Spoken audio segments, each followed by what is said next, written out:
Hello viewers, and welcome to our first multicam race on MotoGP 14, and we're racing in the Moto3 class. This is the introductory class. Of course, you work your way up through the ranks here.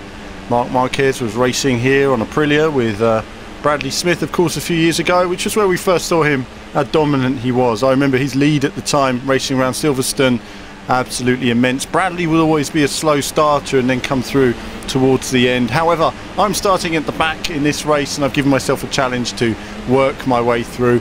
It's always tricky on this first lap. You've got lots of bikes to contend with, so you want to try and get through as cleanly as possible with the whole field.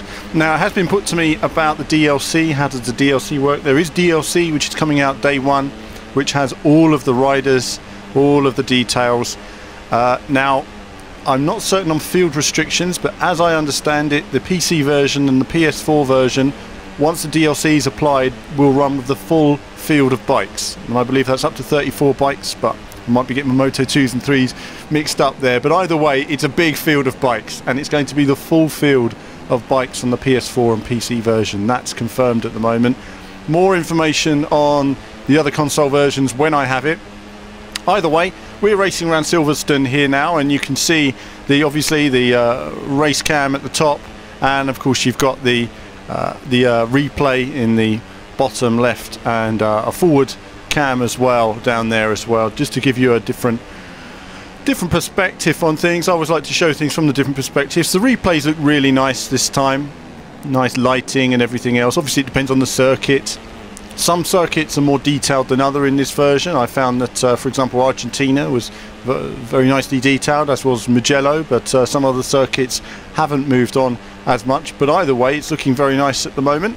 I think it's fair to say within biking terms. This, for me, was running on my PC at a good frame rate. Was it running solidly without any glitches? I can't say I honestly noticed any problems myself when playing, but I will do another video when I look at an analysis of that. So what's the structure of videos that you're going to see? Well, first we're going to be looking at Moto3, then we're going to look at Moto2, then we're going to look a bit more at the MotoGP and some of the handling again, and then we're going to look at the safety car as well, and then we're going to look at some of the options and modes and everything else that's in the options menus. So a complete comprehensive look at the package that you can look forward to when the game is released later this month, and of course there'll be ongoing coverage of that as well. Now, this bike, how does it handle? Well, it handles really nicely. Anyone who's played MotoGP 13, I actually quite liked riding these bikes in GP13. I felt they were nice and easy to get into, a lot of fun.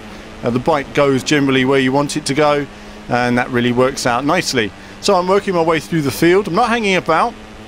It's fair to say I'm giving it as much as I can to close up on these guys. I can't remember where I've got the AI, but I know I've moved the AI up to be a bit more difficult.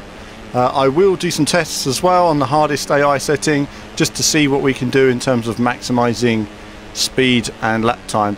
Of course, these lap times that you're seeing here are going to be nowhere near expert lap times. This is my first race on MotoGP 14 with this class of bikes, but it's a good track. I know the circuit well, so it's one where I can quickly learn it and improve lap by lap as well. So up to 8th place now. On this particular build that I have, I don't have all the bikers at my disposal. I have a small number of them. This was made sort of an early demo again, if you like you've been seeing with the Grid Autosport. We don't have the full package here. This isn't the final game, so there's lots of development work still to be done here and there. I don't know the details of what's still being worked on, but I'm sure there is a fair amount. This build is at least a month old, so a couple of months of work still to go into it. That's pretty impressive. So I go a bit wide on the grass. Usually that does mean a little lift, which of course means I lose a bit of track position down the Wellington Straight into the old circuit, and Luffield, the slowest corner.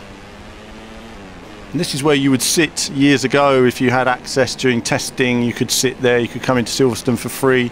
I will say it's freezing, so you always want to wrap up there.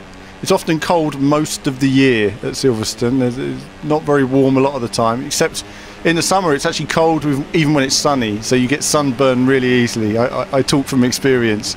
So as we go around into Copse Corner, flying into turn 1, overtaking a couple of bikes, making good progress through the field on this final lap now I believe it's the final lap. I have no idea. We'll see when we cross the line. But we're closing up, so I'm doing my best to overtake them as quick as I can. Nice reflections on the helmet. I like seeing that, the rumble strips always reflecting. That's something I always notice on the TV coverage, is that little detail of the rumble strip reflecting on the visors and the bikes. So still work to be done in terms of visuals, in terms of other bits and pieces that they're all tying together. And the DLC, the downloadable DLC, is free of course, and that's available day one, and that simply helped the team to bring the game out sooner. No other major issues from that.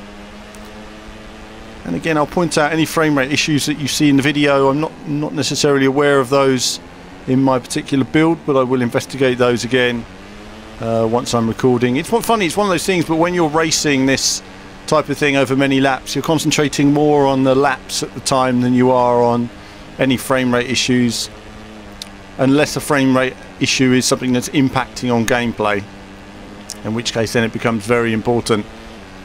For me, 60 frames, it's a shame the console version doesn't run at 60 frames, but I think given the detail you're going to see on the PS4 version, it's obvious why they've gone for that.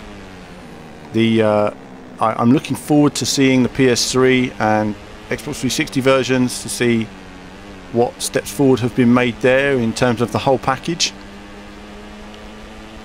But we're coming up now on this final lap. I've been unable to make track position and get onto the podium by the looks of it. What do we got? A couple of bikes ahead of me. Maybe I'll just make the podium.